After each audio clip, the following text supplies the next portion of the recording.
Bismillahirrahmanirrahim. Assalamualaikum warahmatullahi wabarakatuh. Alhamdulillahirrabbilalamin. Allahumma salli ala Muhammad wa ala ali Muhammad. Pada video pembelajaran kali ini saya akan membahas tentang model ARIMA non-musiman dan mempraktekkan bagaimana menganalisis data time series dengan menggunakan software RStudio.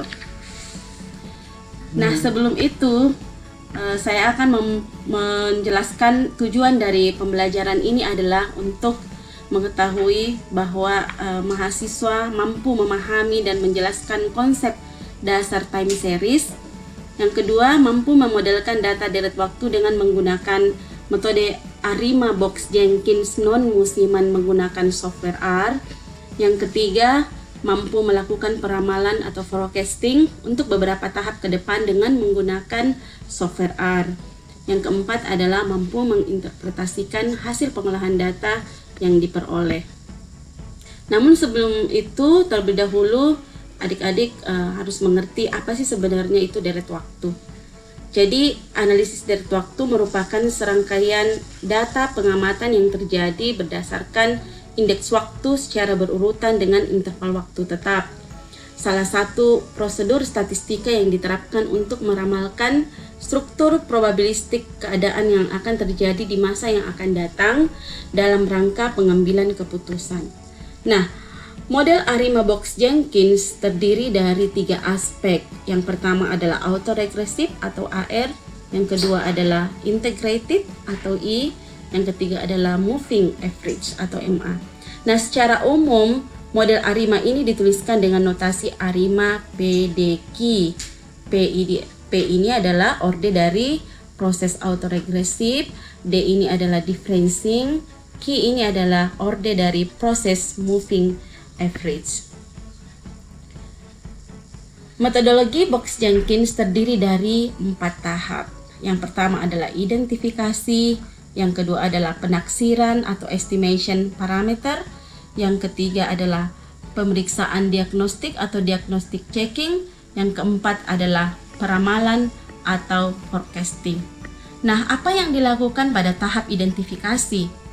Pada tahap identifikasi ini, kita akan menentukan apakah data deret waktu sudah stasioner atau belum, baik dalam rata-rata maupun dalam variansi. Kemudian kita akan melihat apakah data mengandung unsur musiman atau tidak. Lalu apa konsep stasioner? Nah, deret data dikatakan stasioner pada rata-rata jika tidak ada perubahan rata-rata yang jelas dari waktu ke waktu pada diagram deret waktu. Kemudian deret waktu dikatakan stasioner dalam variansi jika tidak ada perubahan variansi atau ragam yang jelas dari waktu ke waktu pada diagram deret waktu. Nah, apabila rata-rata mengalami perubahan dari waktu ke waktu, dengan kata lain menyimpang dengan beberapa pola siksus kecenderungan, maka deret waktu tersebut dapat dikatakan mempunyai rata-rata yang tidak stasioner. Nah, pengecekan kestasioneran data dapat dilakukan dengan menggunakan Augmented Diffuller atau ADF. Juga bisa menggunakan bentuk visual plot time series. Selain itu juga bisa dilakukan dengan melihat plot autocorrelation function atau ACF. Nah, di sini ada teknik untuk menstasionerkan data karena tidak setiap data time series itu adalah stasioner. Sementara itu harus mensyaratkan datanya stasioner. Lalu bagaimana cara untuk menstasionerkan data? Jadi ada beberapa yang bisa dilakukan.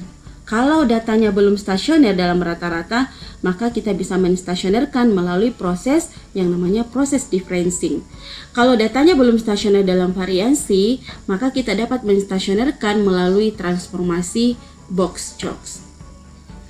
Apabila kondisi stasioner baik dalam rata-rata maupun dalam variansi sudah dipenuhi, maka langkah selanjutnya pada tahap identifikasi adalah membuat plot fungsi autokorelasi atau dikenal dengan autocorrelation function atau ACF. Lalu kemudian membuat plot fungsi partial autokorelasi atau partial autocorrelation function atau biasa disingkat dengan PACF. Nah, tahap yang kedua pada metodologi Box-Jenkins adalah penaksiran parameter. Jadi setelah diperoleh dugaan model awal dari ARIMA PDQ, maka langkah selanjutnya adalah menaksir parameter-parameter dari model ARIMA tersebut. Beberapa metode yang bisa digunakan adalah metode moment, metode least square, metode maksimum likelihood, dan sebagainya. Langkah ketiga adalah pemeriksaan diagnostik atau diagnostic checking. Ada dua tahap yang dilakukan pada pemeriksaan diagnostik ini. Yang pertama adalah uji kesignifikanan parameter dengan menggunakan uji T. Yang kedua adalah uji kesesuaian model. Nah, uji kesesuaian model ini bisa dilakukan dengan menguji asumsi residual. Yang pertama kita akan menguji apakah residualnya white noise. Yang kedua, apakah residualnya berdistribusi normal. Nah, uji residual white noise ini dapat dilakukan dengan menggunakan uji L-Jung-Box. Kemudian uji residual apakah berdistribusi normal atau tidak, kita menggunakan beberapa metode, misalnya uji Kolmogorov-Smirnov. Setelah kemudian data tersebut telah memenuhi asumsi, maka dilakukan tahap yang keempat, yaitu tahap peramalan. Jadi tahap peramalan ini dapat dilakukan jika seluruh parameter model sudah signifikan dan seluruh asumsi residual terpenuhi. Nah, saya akan memberikan beberapa contoh model ARIMA non-musiman. Terlebih dahulu saya akan memberikan petunjuk tentang model umum dari ARIMA PDQ. Nah, adik-adik nanti bisa membaca lebih jelas pada buku yang saya tulis. Salah satu buku yang berbahasa Indonesia yang dijadikan acuan adalah buku yang saya tulis bersama dengan Pak Soekarna. Judulnya adalah Analisis Derat Waktu, Teori dan Aplikasi. Di sini adik-adik bisa membaca teori dari ARIMA baik non-musiman maupun musiman. Nah, sekarang kita lihat bahwa model ARIMA PDQ secara umum adalah psi PB 1 dikurangi B pangkat D set T sama dengan theta Q B AT, di mana psi PB ini adalah 1 dikurang psi 1 B dikurang psi 2 B kuadrat sampai psi PB psi P B pangkat P. Kemudian theta Q ini adalah 1 dikurangi theta 1 B sampai theta Q beta Q. Psi 1, psi 2 sampai psi P ini adalah koefisien orde P. Kemudian theta 1, theta 2 sampai theta Q ini adalah koefisien orde Q. Kemudian 1 dikurangi B pangkat D adalah orde differencing non-musiman. Jadi P ini adalah orde AR, D adalah orde differencing non-musiman, Q adalah orde MA, CT adalah besarnya pengamatan atau kejadian pada waktu ke T, AT adalah suatu proses white noise atau galat pada waktu ke T yang diasumsikan mempunyai rata-rata nol dan variansi konstan. Nah, sekarang kita memulai dengan ARIMA 100 atau biasa dikenal dengan AR1 atau autoregressive order 1. Nah, model AR1 ini menandakan bahwa order dari P adalah 1, D sama dengan 0, Q sama dengan 0. Jadi model umumnya untuk ARIMA 100 adalah 1 dikurang psi 1B set T sama dengan AT. Nah, secara umum rumus ACF untuk AR1 ini adalah rho K sama dengan 1 untuk K sama dengan 0 dan rho K sama dengan psi 1 pangkat K, di mana K lebih besar dari 0. Kita bisa melihat di sini bahwa kalau K sama dengan 1 maka nilainya adalah psi 1 pangkat 1. Kalau nilainya K sama dengan 2 maka nilai rho K adalah psi 1 pangkat 2. Kalau nilai K sama dengan 3 maka nilai rho 3 sama dengan psi 1 pangkat 3. Berarti nilainya akan semakin mengecil. Karena nilai psi 1 ini adalah lebih kecil dari 1, maka jika nilai psi 1 lebih kecil dari 1 kemudian dipangkatkan, semakin besar pangkatnya nilainya akan semakin kecil. Berarti nilai ACF ini akan turun secara eksponensial. Kemudian secara umum rumus PACF untuk model AR1 adalah psi KK sama dengan psi 1 untuk K sama dengan 1. Jadi nilai partial autocorrelation function ini hanya akan ada nilainya ketika K sama dengan 1 atau hanya ada nilainya pada leg K sama dengan 1. Baik, saya akan memberikan contoh dari model autoregressive orde 1 atau AR1 atau ARIMA 100. Jadi model umum dari ARIMA 100 adalah 1 dikurang psi 1b ct sama dengan AT. Jadi orde dari P sama dengan 1, D sama dengan 0, dan Q sama dengan 0. Rumus umum untuk autocorrelation function untuk AR1 adalah rho K sama dengan 1 untuk K sama dengan 0. Kemudian psi 1 pangkat K untuk K lebih besar dari 0. Jadi kalau misalnya K sama dengan 1, maka nilai rho 1-nya adalah psi 1 pangkat 1. Jika K sama dengan 2, maka nilai rho 2-nya sama dengan psi 1 pangkat 2. Karena nilai psi 1 ini lebih kecil dari 1, maka seiring bertambahnya leg K, maka nilai rho K ini akan semakin kecil, sehingga dapat dikatakan bahwa nilai autokorelasi ini turun secara eksponensial. Berbeda dengan ACF, maka rumus PACF untuk autoregresif 1 adalah psi KK sama dengan psi 1 untuk K sama dengan 1 dan 0 untuk K yang lainnya. Jadi hanya ada nilainya pada saat di leg K sama dengan 1. Jadi secara umum dapat diketahui bahwa karakteristik dari model autoregresif orde 1 adalah bahwa nilai autokorelasinya turun secara eksponensial dan autokorelasi parsialnya signifikan berbeda dengan 0 hanya pada leg 1. Nah, salah satu contoh untuk model moving average orde 1 atau MA1 atau ARIMA 001. Model umumnya adalah CT sama dengan 1 dikurang psi 1B AT.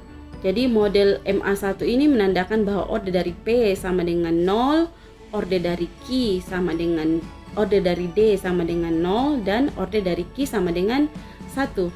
Jadi secara umum rumus ACF untuk MA1 ini adalah rho K sama dengan 1 untuk K sama dengan 0, dan rho K sama dengan min theta 1 dibagi 1 ditambah theta 1 kuadrat untuk K sama dengan 1 dan 0 untuk K yang lainnya.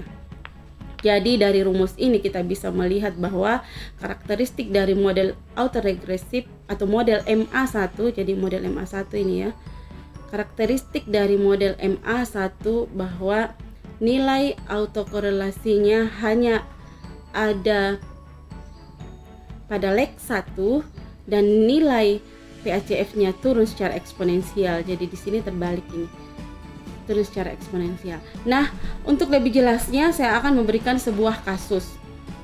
Studi kasus yang pertama adalah data yang stasioner non musiman. Jadi ada data penjualan harian selama 141 hari. Jadi yang akan kita gunakan di sini adalah menggunakan RStudio. Jadi tentu adik-adik sudah mengenal R dengan RStudio ya. Kenapa kemudian kita menggunakan RStudio? Ya, alasannya ada beberapa. Yang pertama bahwa R menempati ranking ke-6 antara 10 bahasa pemrograman terpopuler pada tahun 2017. R ini adalah open source, artinya dapat digunakan secara legal tanpa perlu membayar lisensi. Kemudian R ini juga memiliki komunitas internasional sehingga saat menemui kesulitan kita bisa menanyakannya pada website Stack Overflow.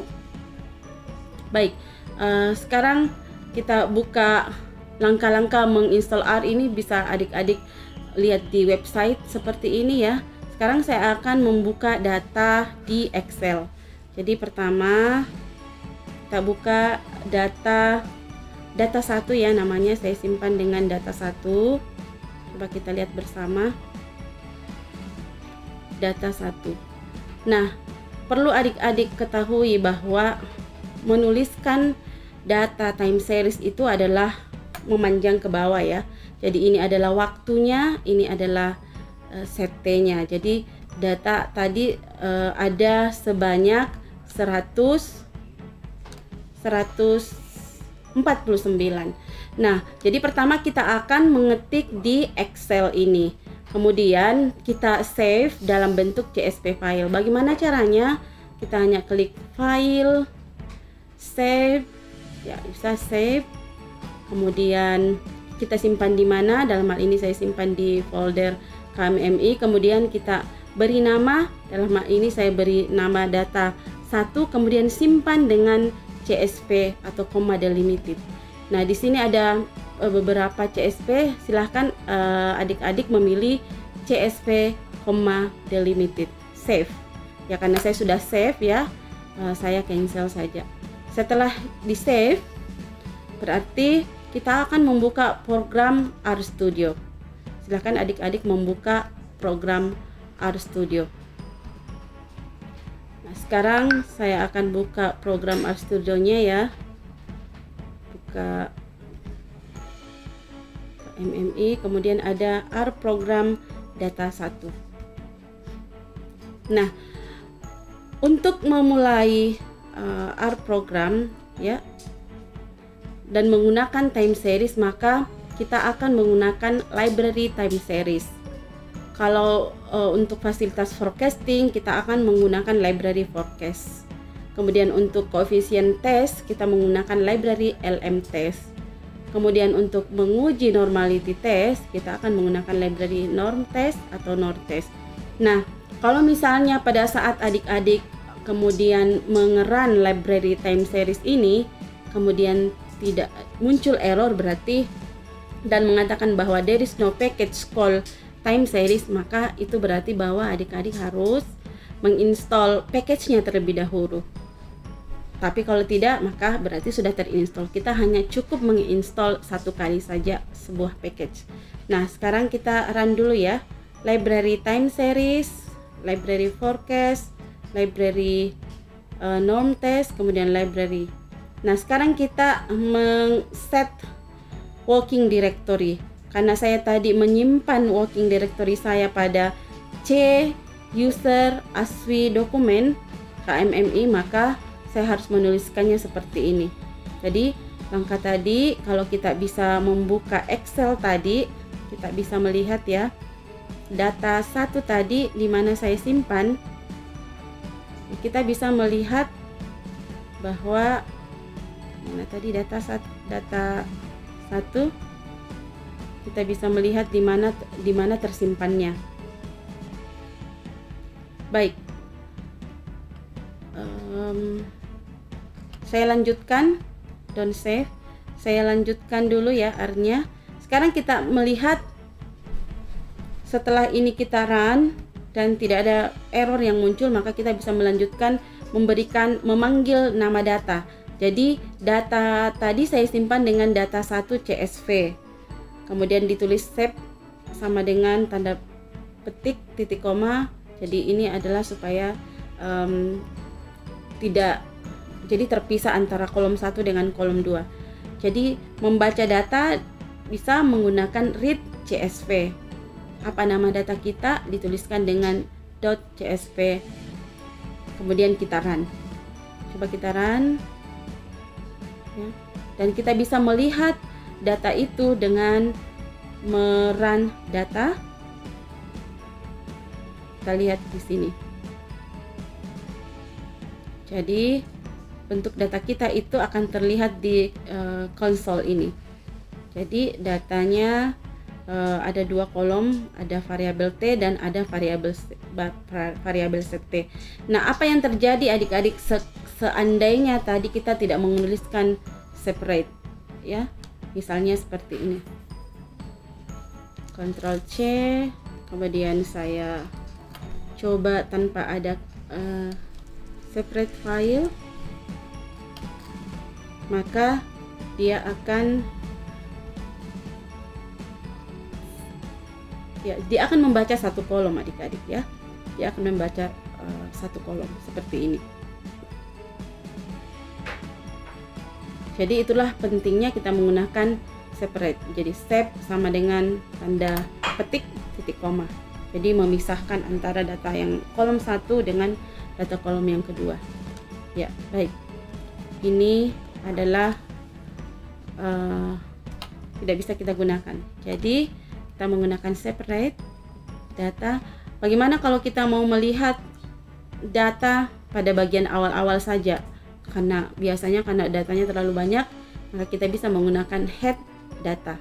Jadi data ini adalah nama penamaan kita tadi. Run. Jadi ini hanya menampilkan 6 data pertama. Nah, sekarang saya ingin melabel dataset T dengan penjualan supaya lebih gampang. Jadi data tadi kita bisa melihat data tadi itu terdiri dari berapa variabel kira-kira. Jadi kita bisa mengetik data tanda dolar. Oh, ternyata ada 2, ada variabel T, ada variabel set T. Seperti itu.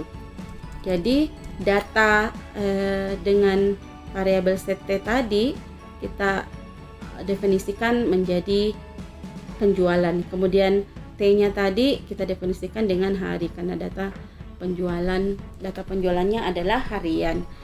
Nah, sekarang seperti tadi yang saya jelaskan bahwa tahap awal untuk pemodelan time series adalah menggunakan time series plot untuk tahap identifikasi. Jadi kita hanya menuliskan ts.plot apa nama data kita. Tadi sudah saya berikan definisi, yaitu penjualan. Jadi tinggal kita run ts.plot penjualan. Nah, kira-kira di sini kenapa dia error? Kira-kira apa yang membuat dia error? Coba kita run kembali. Hari. Ya, karena tadi kita belum mengerun penjualan tadi. Coba kita lihat data penjualan ini ya. Data penjualan ini ternyata kalau kita bisa melihat bahwa datanya sudah stasioner dalam rata-rata maupun dalam varians. Kenapa? Karena kita bisa melihat bahwa dia berada di sekitar rata-rata sekian. Kita bisa menarik garis horizontal pada grafik ini. Nah, ini dengan melihat plot time seriesnya. Salah satu cara lagi untuk mengecek kestasioneran data adalah dengan menggunakan ADF test. Jadi hanya menuliskan ADF test apa nama data kita, ADF test penjualan, kemudian kita run. Nah, hasilnya di sini kita bisa melihat bahwa alternatif hipotesis adalah stasioner. Nah, kita melihat bahwa nilai p-value-nya adalah 0,01. 0,01 ini lebih kecil. Kalau misalnya kita menggunakan taraf signifikansi alfa sama dengan 5%, maka p-value-nya ini lebih kecil dari alfa 5%. Kalau lebih kecil berarti kita menolak H0. Menolak H0 berarti menerima H1. H1-nya menyatakan bahwa dia stasioner. Berarti data kita sudah stasioner. Nah, sekarang kalau data kita sudah stasioner, kita bisa menduga model ARIMA yang sesuai dengan melihat ACF dan plot PACF-nya. Bagaimana caranya? Kita tinggal menuliskan ACF dari penjualan. Kemudian lag maksimum kita bisa setting dengan misalnya 46 atau 36. Ini hanya untuk melihat saja apakah ada indikasi musiman atau tidak, maka kita mengambil 46 ya. Coba kita jalankan, run ACF-nya, kemudian PACF-nya. Nah, apa yang bisa kita lihat dari plot ACF dan PACF ini? Kita bisa melihat bahwa pada ACF ini namanya nilai-nilai ACF-nya ini dis-down atau turun secara eksponensial mendekati 0. Sementara partial autokorelasi function-nya hanya signifikan pada leg 1 saja, yaitu di sekitar 0,5 ke atas. Hanya pada leg 1 saja yang signifikan, jadi berada di batas signifikansi ini, atau dalam time series biasa dikenal dengan cut off after leg 1. Nah, berdasarkan karakteristik yang tadi saya jelaskan bahwa kalau ACF-nya dis-down dan PACF-nya cut off after leg 1, maka model yang sesuai adalah model AR1. Jadi kalau di sini cut off after leg 1, maka modelnya adalah AR1. Tapi kalau di sini cut off after leg 2, jadi keluar juga di leg 2-nya, maka model yang sesuai adalah AR2. Kalau di sini juga cut off after leg 3 artinya keluar di leg 1, leg 2 maupun di leg 3, maka model yang sesuai adalah ARIMA 300 atau AR3. Tetapi karena untuk kasus kita ini hanya signifikan pada leg 1 atau biasa dikatakan cut off after leg 1, maka modelnya adalah model dugaan awal kita adalah model AR1. Sehingga di sini saya tuliskan dugaan model ARIMA sementara yaitu ARIMA 100. Kemudian kita bisa menuliskan fit 1 ini terserah kita memberi nama apa, tapi yang jelas harus ditulis ARIMA dalam kurung nama data kita tadi yang sudah didefinisikan yaitu penjualan, kemudian order ARIMA, jadi kita tulis C1 karena AR1 100, jadi P-nya adalah 1, D-nya adalah 0 dan Q-nya adalah 0 dengan menggunakan metode maksimum likelihood. Kita jalankan dulu ya, kita run dulu, kemudian kita melihat fit-nya. Jadi kelihatan di sini nilai AIC-nya adalah 1124,11. Nah, bagaimana untuk melihat diagnostic checking-nya? Jadi tahap yang kedua tadi adalah melihat apa namanya? Jadi tahap identifikasi, kemudian yang kedua adalah menaksir parameter. Kemudian jadi ini kita bisa melihat parameter AR1 ya 0,75. Kemudian yang ketiga adalah diagnostic checking. Jadi yang pertama kita akan melihat apakah parameter AR1 ini signifikan dengan menuliskan curve test fit 1. Jadi fit 1 ini tergantung dari penamaan kita di sini. Fit 1. Run koefisien fit 1. Kita bisa melihat di sini bahwa koefisien AR1 ya, nilai koefisien AR1 adalah 0,75 dengan p-value-nya lebih kecil dari alpha, berarti parameternya signifikan. Kemudian pengujian yang kedua untuk diagnostic checking adalah dengan mengetahui atau melihat apakah residualnya itu sudah white noise atau belum, atau independent identik dalam analisis regresi. Jadi dalam time series dikenal dengan white noise process. Jadi menggunakan box text fit 1 residualnya, kemudian kita tulis tipe L-Jung karena kita menggunakan L-Jung box test. Kita run sama-sama. Kita lihat hasilnya bahwa box L-Jung test menyatakan bahwa nilai p-value-nya adalah 0,7 yang lebih besar dari alpha 0,05. Karena di sini lebih besar maka gagal tolak H0. Jadi ini menyatakan bahwa residual itu berasal dari distribusi. Jadi residualnya itu adalah bersifat white noise. Nah, sekarang pengujian yang kedua adalah melihat apakah residualnya berdistribusi normal. Beberapa metode yang bisa digunakan bisa menggunakan Shapiro test. Kita lihat fitnya untuk residualnya bisa menggunakan Shapiro-Francia normality test. Bisa juga menggunakan Anderson-Darling normality test, bisa juga menggunakan Lilliefors-Kolmogorov-Smirnov normality test. Nah, kita coba satu-satu.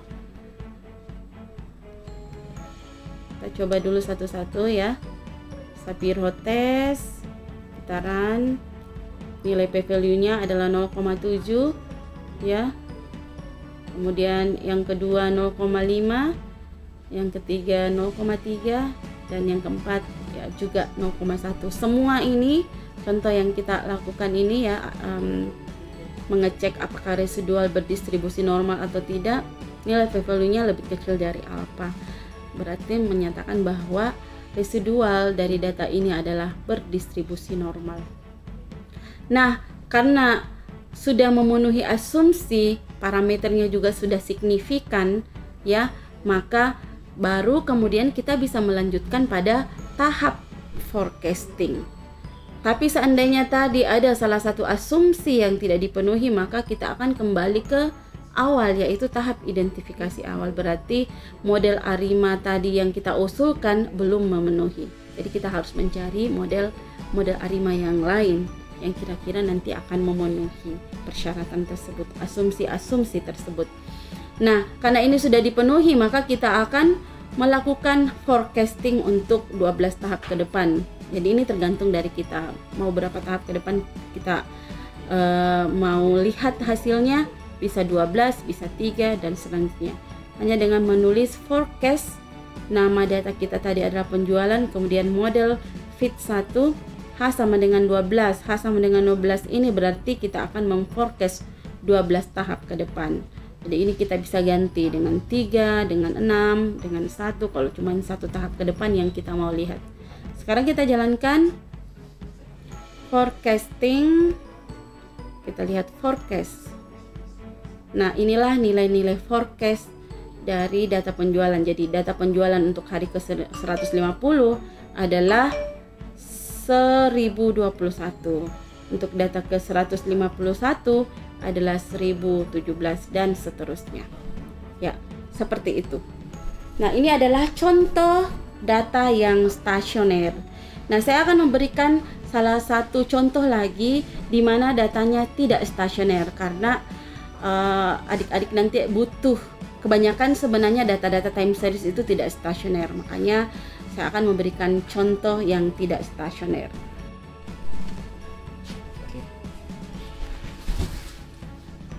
Baik, kita lanjutkan adik-adik. Kalau contoh yang pertama tadi adalah contoh kasus di mana data time seriesnya adalah stasioner non musiman. Nah, untuk contoh kasus kedua ini kita akan mencoba data-data non musiman yang non stasioner. Jadi data digunakan adalah data deret waktu tentang jumlah penumpang kereta api di suatu kota tertentu yang dicatat setiap bulan selama 102 bulan. Nah, jadi seperti pada contoh kasus yang pertama, tahap pertama yang kita lakukan adalah mengetik data di Excel ya.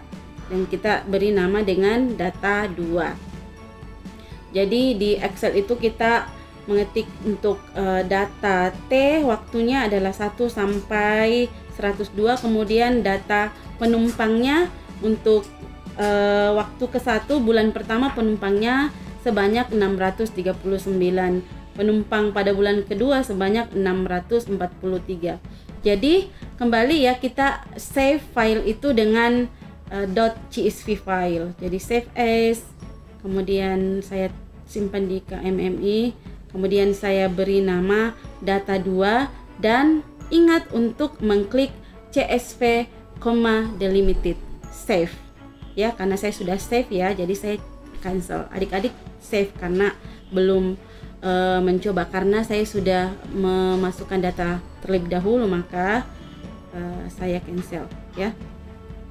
Nah, sekarang data sudah siap, kita akan memanggil data di Excel tadi dengan menggunakan set working directory. Saya tadi menyimpan data saya di directory C dengan nama users, dengan nama ASWI, kemudian dokumen KMMI.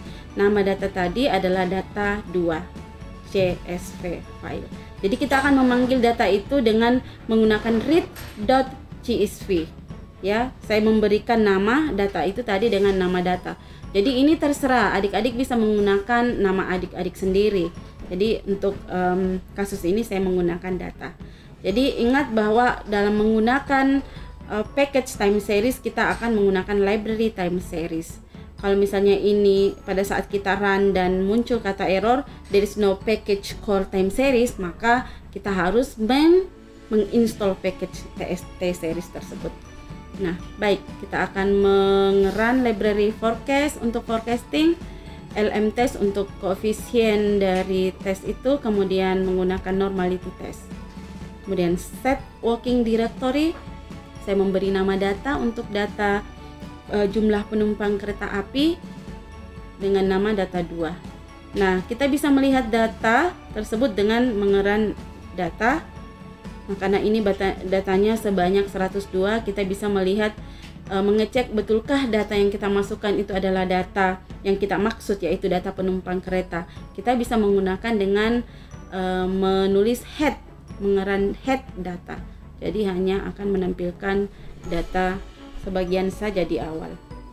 Nah, saya melabel data set T tadi dengan nama penumpang, kemudian data T dengan bulan. Jadi tahap identifikasi awal adalah dengan melihat time series plot. Melalui time series plot ini kita akan melihat apakah datanya sudah stasioner. Nah, ini salah satu indikasi bahwa datanya belum stasioner dalam rata-rata karena kita tidak bisa membentuk garis horizontal pada plot time series ini.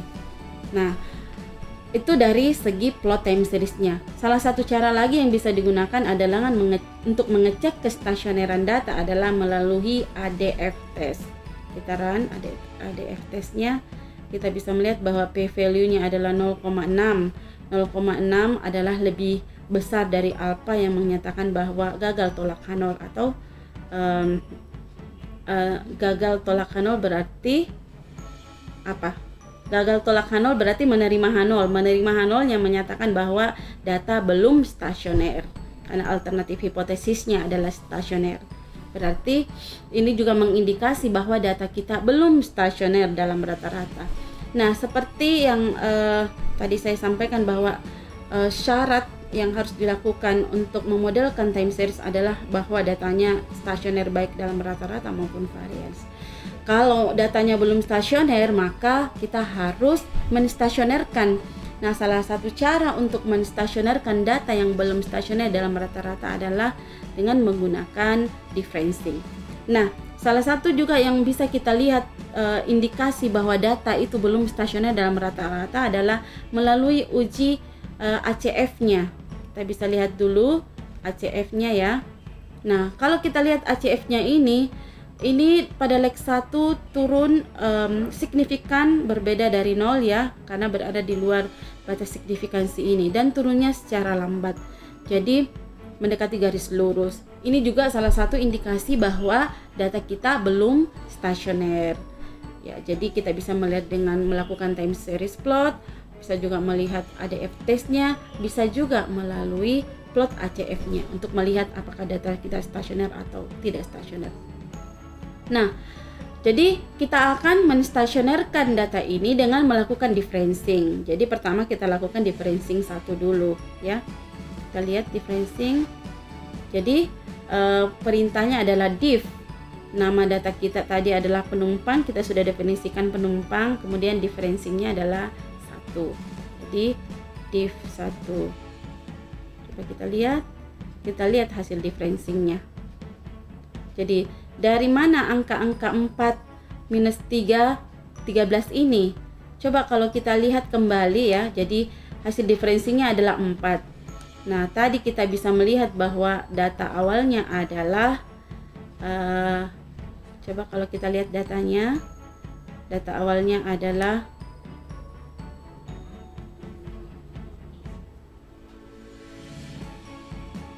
639 ya. Kalau 639 kita kurangkan dengan jadi data kedua kita kurangkan dengan data pertama, 643 dikurangi dengan 639 hasilnya adalah 4. Itulah proses differencing. Kemudian 640 dikurangi dengan 643 hasilnya minus 3. Jadi data keset dikurangi dengan data keset minus 1. Itulah definisi dari differencing ya, seperti itu. Nah, setelah kita melakukan differencing, jadi ada beberapa cara yang dilakukan dengan differencing ya adik-adik. Bisa dengan perintah ini, bisa juga dengan perintah yang ketiga ini. Lalu kemudian setelah kita differencing, kita lihat lagi melalui time series plot hasil differencing. Jadi dalam hal ini saya menggunakan di mana tadi differencing 1 non musiman ya, differencing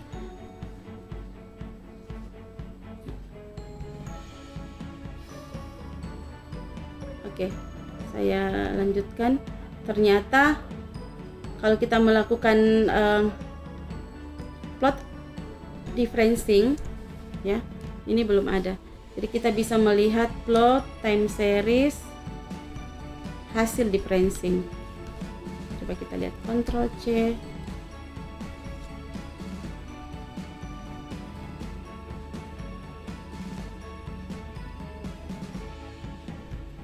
Plot ACF, Ctrl V, Ctrl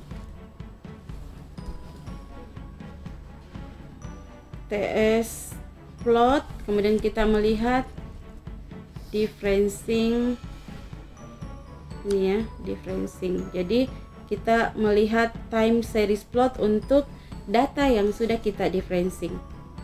Coba kita run lagi. Nah, ini adalah hasil dari differencing. Nah, kalau kita lihat ini ternyata masih juga belum stasioner, sedikit masih melenceng dari garis horizontal ya.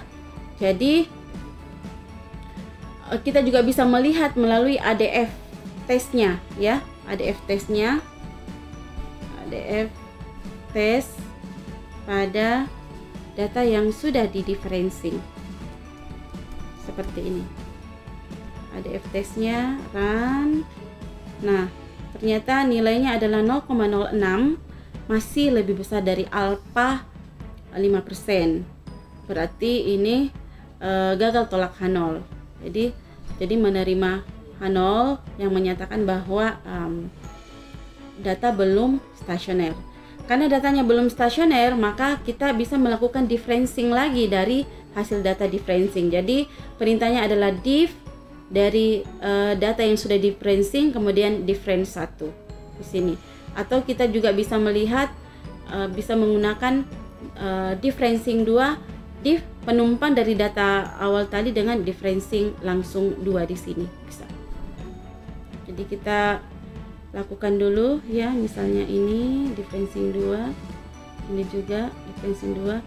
Terus kita lakukan time series plot dari hasil differencing 2 ya. Nah, coba kita bandingkan plot time seriesnya ini. Jadi ini yang sudah di differencing 2 kali ini ternyata sudah stasioner ya. Sudah stasioner. Kalau kita lihat, karena kita sudah bisa menarik garis horizontal pada time series plotnya ini. Kemudian kita mengecek lagi dengan menggunakan ADF test. Ya, ADF testnya adalah 0,01 yang menyatakan bahwa tolak H0 atau terima H1 yang menyatakan bahwa data sudah stasioner dalam rata-rata. Nah, karena datanya sudah stasioner dalam rata-rata, maka kita tinggal memodelkan model ARIMA apa yang sesuai melalui plot ACF-nya dan plot PACF-nya. Nah, dari plot ACF-nya ini kita bisa melihat bahwa pada plot ACF-nya di sini cut off after leg 1. Jadi hanya signifikan pada leg 1 dan leg 2. Kemudian pada plot PACF-nya ini bisa dikatakan this down. Nah, berdasarkan karakteristik yang sudah dijelaskan di pertemuan awal tadi ya, maka model yang sesuai untuk data ini adalah model MA2 karena di sini ada 2 leg yang signifikan. Karena ada 2 leg yang signifikan pada ACF-nya, maka model dugaan awal sementara adalah model MA2. Karena kita melakukan differencing sebanyak 2 kali, maka model yang sesuai adalah model ARIMA 022. Jadi 2 ini adalah proses differencing yang dilakukan sebanyak 2 kali. 2 ini adalah menandakan model MA2 karena ada 2 leg, yaitu leg 1 dan leg 2 yang signifikan pada plot ACF-nya. Ya, coba kita lihat ya adik-adik, plot ACF-nya kita run, fit-nya, kemudian kita bisa melihat MA1, koefisien dari MA1 adalah minus 0,47, koefisien dari MA2 adalah minus 0,36. Nah, sekarang kita melakukan diagnostic checking. Apakah semua parameternya signifikan berbeda dengan 0? Jadi melalui uji set test ini kita melihat bahwa MA1 signifikan karena nilai p-value-nya lebih kecil dari alpha. MA2 juga signifikan karena nilai p-value-nya lebih kecil dari alpha. Berarti parameternya signifikan. Lalu kemudian kita beralih pada pengujian residual, apakah dia white noise atau tidak melalui L-Jung box. Kita bisa melihat bahwa nilai p-value-nya adalah 0,9 yang lebih besar dari alpha, yang mengindikasikan bahwa residual sudah white noise. Selanjutnya adalah pengujian residual, apakah dia berdistribusi normal atau belum. Salah satunya adalah dengan menggunakan Shapiro, salah satu saja ya.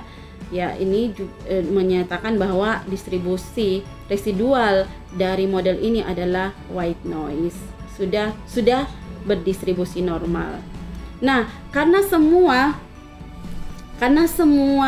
asumsi telah dipenuhi, semua parameter sudah signifikan, MA1, MA2 signifikan, dan residualnya sudah memenuhi asumsi white noise dan berdistribusi normal, maka tahap selanjutnya yang kita lakukan adalah dengan menggunakan forecasting. Jadi perintahnya sama seperti cara yang pertama tadi, ya, forecast penumpang untuk 12 tahap ke depan.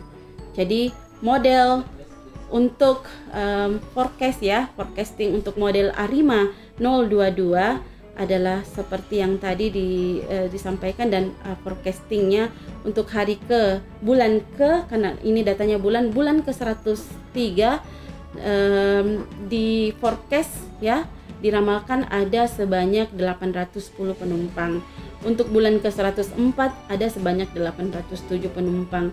Untuk bulan yang ke 114 maka diramalkan ada 776 penumpang. Ya, demikianlah adik-adik proses bagaimana menganalisis data time series dengan menggunakan software RStudio. Jadi kalau misalnya ada pertanyaan silahkan ditanyakan. Demikian proses ini, semoga ada manfaatnya, ya.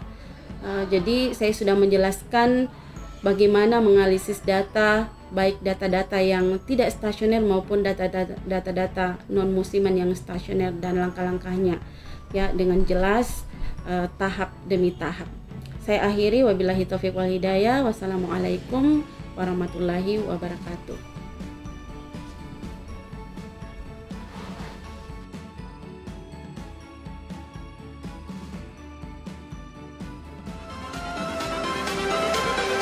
Everything changes.